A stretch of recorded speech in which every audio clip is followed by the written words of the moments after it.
So sadly, everything good has to come to an end. And one of the finest pistols that's ever been made by anybody anywhere is the Walther P99. Now this is a gun that I first saw in 1997. And for its day, it was radical. This is the first gun that Walther ever did with a polymer frame. And it had a lot of features that were designed for a German police contract, but also have appealed to police agencies and gun owners worldwide. This is the last year that they're going to do these guns, which is really unfortunate. But Walther has the PDP and some other excellent handguns. So maybe the Walther P99 is a little long in the tooth, but it doesn't mean that it's not an outstanding pistol. This gun was well ahead of its time. What we're looking at here, of course, is one of the first guns to use interchangeable back straps. The 3 different sizes come with the P99 AS Final Edition, which stands for anti-stress.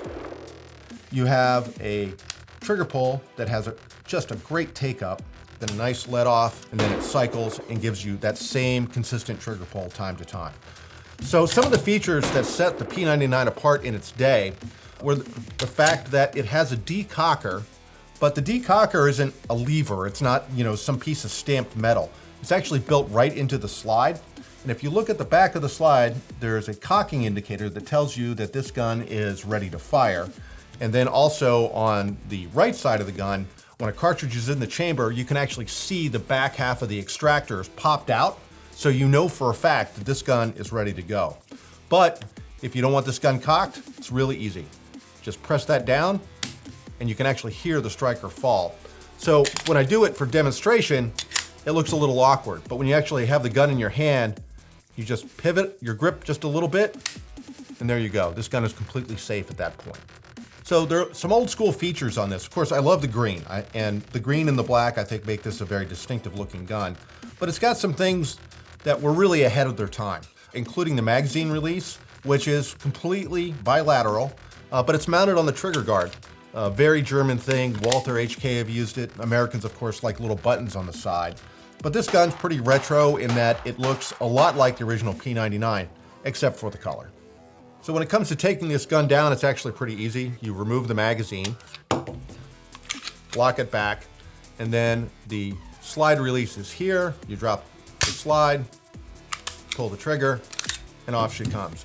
This is a very traditional locking system. You actually have the locking surface here with the barrel into the slide. And then really one of the first guns of its type to use a flat recoil spring wrapped around its guide rod. Again, this pistol was absolutely revolutionary when it came out. And sadly, the world bought some of them, but not as many as they should.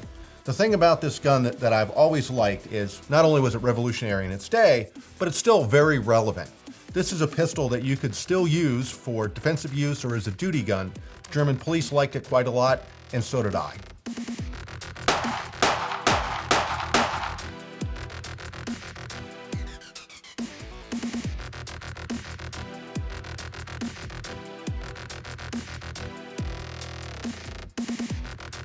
For more on firearms and shooting gear, go to AmericanRifleman.org.